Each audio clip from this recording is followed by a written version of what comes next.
What's up, y'all? It's your boy, Shaka Antoine.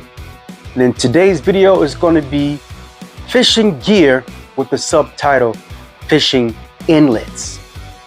If you don't know, this series of videos came about because I had a viewer make the request that I give more of my fishing gear more camera time. Basically, he wanted me to expand on the gear that I use. So I decided to make a series out of it. And if this is your first time viewing this video within this series, what I'm doing is I made a playlist of all of the videos that I'm doing with the title Fishing Gear. So if you look in the playlist, I've only really have one. I'll probably make some more playlists to categorize the rest of my videos, but this one is being categorized within that fishing gear series as fishing inlets. So, make sure you guys are actually taking the time to look through the playlists and also the community tabs to ask questions there as well. All right. Oh, but first, before we go any further, I want to remind you guys, please continue to smash that like button, subscribe, hit that notification bell, make sure it's on all so that you get notified when I come out with the next video. I greatly appreciate it.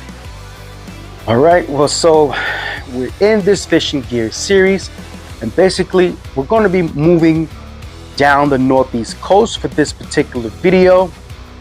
Now, you may want to check out some of the other videos that I have done. I'll see if I can link it, the last one, up above. So look out for that link. So we're going to be moving a little south onto Long Island, and in this video, I'm just going to be focusing on the gear that I would use to fish the inlets of Long Island.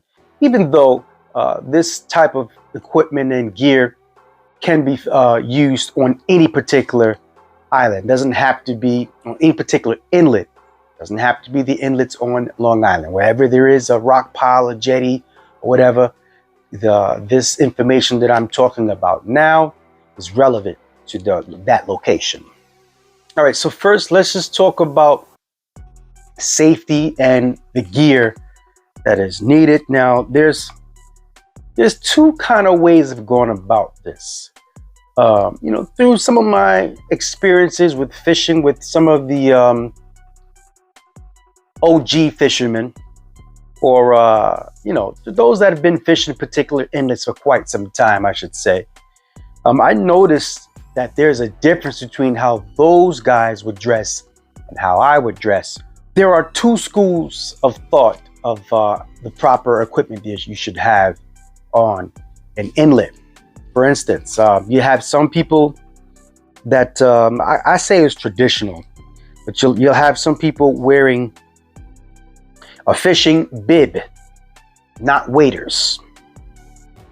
So their getup would be a bib, a dry top, and like some deck boots or corkers or wading boots.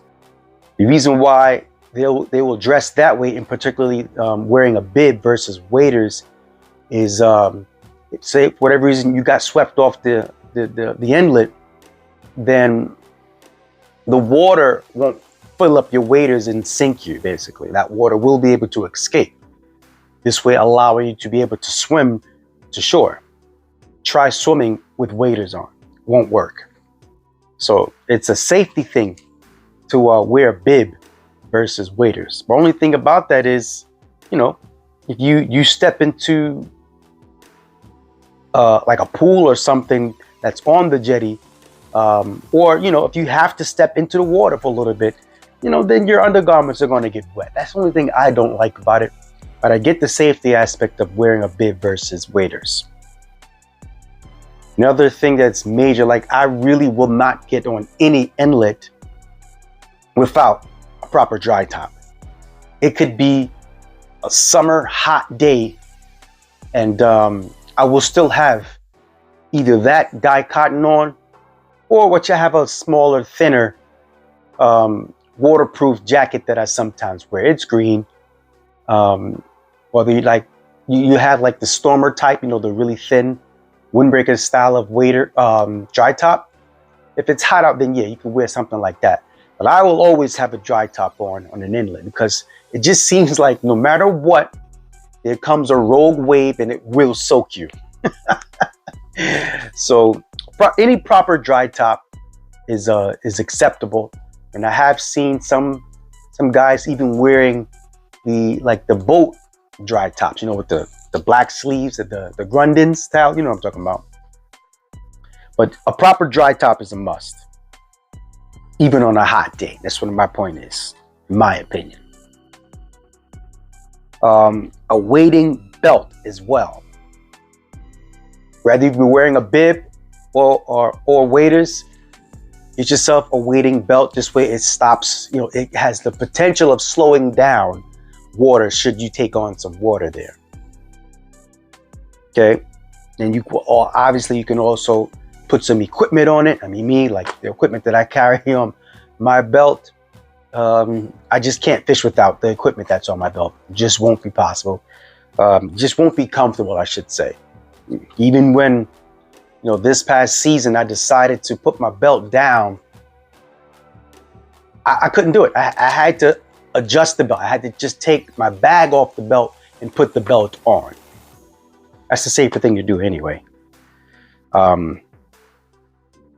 Another thing is that relates to safety, what you see some people will do, hopefully you don't make fun of them, is a PFD or life vest, a personal floating device.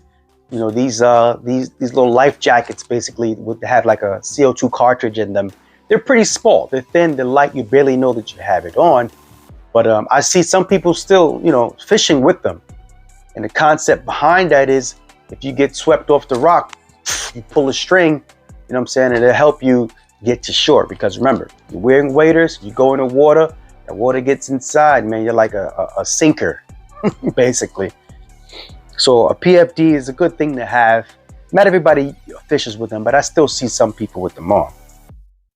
Also on, some inlets, depends, not everybody uses them, but on some of them you'll need them because often if the inlet is just a really tall inlet, the water is really low. The surface of the water is pretty low because there's a lot of rocks between the top and the bottom. To land fish, sometimes you are going to need a net or in some cases a gaff. If you plan on keeping the fish and you're fishing a tall inlet, if it's a keeper, some people will gaff it. But if you're concerned, you want to be releasing fish like we should, then a net with the long handle is acceptable there, or it's a very good tool to have. Trust me. All right, now moving towards the outfit, which is the setup that you should be having, rod and the reel. Now, on Long Island, the inlets are not as deep as some places. Some places have really deep inlets, but most of them are not that deep. So you won't necessarily need to have a rod that can handle a lot of ounces, but you want a rod that will be able to afford you a lot of power in fighting a fish and getting a fish to you. Because in most cases, if you're fishing an inlet, the current might be pretty high. Some of the inlets on Long Island have some strong currents. So in order to be able to pull them fish out of the rips to you, you're going to need a rod that has some pretty good power. And in terms of the lures or the ounces that you're going to be able to have, I mean, typical is between, I would say, 2 ounces all the way up to, I've cast 4 ounces before. So you want a rod that can handle jigs or lures within the 2 to 4 ounces. Rarely ever cast 4 ounces, but like I said, I have before, and I know of some inlets you need 4 ounces to get down to where those fish are holding. So you would figure, a rod, an inlet specific rod, you can do anything like a 1 to 5 or 2 to 6. 2 to 6 might just be perfect. I find my 2 to 6 that I use, I'm almost never throwing anything over 4 ounces. And I noticed that at that 4-ounce range is a good spot to be if I'm fishing an inlet. So I want to be specific, you know, it depends on where you're fishing to determine what type of ounces you're going to need to use. If you know the inlet, then you know the ounces that you're going to need. But in general, anywhere between 2 to 4 ounces. So if you get a rod, you're looking for a rod to fish inlets of Long Island, just know that you should be getting a rod that can handle between a 2 to 4 ounce jig. All right. And the reel now, I would say between the 5 and the 8,000 range of reel sizes, and it depends on the manufacturer and the type of reel that it is. Because I mean, like my Saragossa there, that reel is, you know, it looks very small, you know what I'm saying, in terms of its size, but the spool on there now can hold a lot of line. That's an 8,000 size spool, but the Saragossa 6,000 uses the same frame with just a slightly smaller spool. I initially wanted a 6,000, but then when I saw how small the spool was for the 6,000, I was like, oh, you know what, let me get the 8,000. And those guys over there at J&H, they told me, well, you know, the only difference is the spool size for the Saragossa. So it's a good size reel. I like to use like something in the 6,000 range, but you know, some people like to fish with smaller reels. I'm not really of that belief. So I mean, I've fished that Penn Slammer 3 7500 at some of the inlets of Long Island, but ever since I was fishing the canal, I sort of retired that to bait fishing in the canal, of which has now, that reel has been retired for bait fishing only now that I have the Stella. So most of us on the inlets of Long Island, you rarely see people fishing with anything other than the Van Stoller or Z-Bass. So, you know, like my 250L was perfect for the inlets here, and that's what you'll most likely see. Reels in the, you know, I see some people fishing the 150s, but I think that's when you're targeting a specific inlet that you can get away with that small of a reel. But again, it might be whatever your preference is. I'm just telling you what I use, what I prefer. So that Saragossa 8K, I'm able to cover such a wide variety of inlets, whether if it's up here or even the canal. I'm able to get it done with that. Another big thing, you know, that I see a lot of people just, I don't know what the mindset is, man, with footwear. I just get, I'm baffled at when I'm on an inlet with my corkers on and I see somebody with sneakers on. Like, what are you trying to do? Like, are you trying to kill yourself? You know what I'm saying? Like, I wish fishermen would understand how dangerous it is to be on an inlet or any jetty without proper footwear. I mean, there are times when I forget to put my corkers, my rock tracks on my boots. And, you know, I'm so limited because I know the dangers of it. So I want to urge you guys to please wear the proper footwear. Know that those rocks are very slippery. We're not supermen and women. So wear the proper footwear. Now, it's at your discretion if you want to wear the studs or felt. I think it's a preference and could be specific to the type of inlet where you fish. I mean, you know that if it's a really slippery inlet with a lot of moss, sea moss on it, then the felt may not be the best choice. I fished with some felt on some inlets and I was like, I feel a little more secure with studs. But again, it's up to you and your preference. But I just want to urge you guys, please use the proper footwear. Don't be caught out there slipping in sneakers or boots without any type of studs or felt on the bottom of it. I'm going to spend a little bit of time in talking about the types of plugs that you would use on an inlet. Now, this is going to be really loose because often it's spot specific as to what you're going to use. But in general, if it's an inlet, in most cases, the fish are on the bottom. So you wouldn't be trying to fish pencil poppers on an inlet if the fish are on the bottom, right? Or any type of swimming plugs. But there are some spots where you can get away with pencil popping an inlet. And obviously some scenarios, if you see fish on top, then yeah, obviously you can use some pencils. But bucktails, jigs, paddle tails, rat tails, those type of things you want to put on the bottom.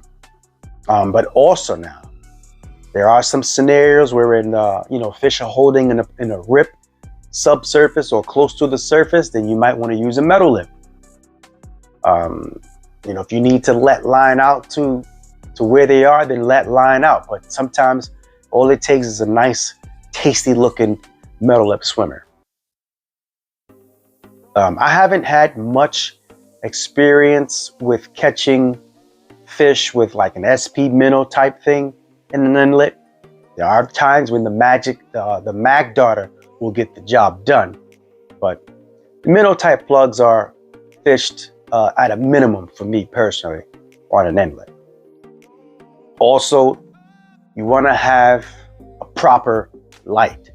I did cover this in the last video a little bit, but you want to make sure that you have a light that can emit red light and also a light that can emit a few stages of white light. What I mean is that you want to have a light that has a few different modes, bright and dim modes, because you don't want to disturb other fishermen on the inlet with a very bright light. So it is best to use a red light when possible. If not, if you don't have a red light or you need a little more light, make sure your light has a dim mode. Please don't shine your light in other fishermen's eyes. You know what I'm saying? Like me personally, like when I'm on an inlet, I prefer it to be really dark because my eyes have adjusted to the darkness so I can see pretty well. Here comes somebody, shining their light all over the place, shining it in my eyes, shining your light in the water. You're going to be spooking the fish and upsetting fishermen. So just try your best to consider others around you with not shining a really bright light in their eyes, not shining a light in the water. Please learn that. It's very important. Well, all right. Well, that's going to wrap up this video. I want to thank you guys for watching. Please continue to stay tuned to the channel. Please, if you have any questions, comments, or concerns, leave that in the video in the comments below. And if you would like for me to make any types of videos covering whatever subject in preparation for the next season, please let me know in the comments below. All right. So remember to have a blessed day and peace out.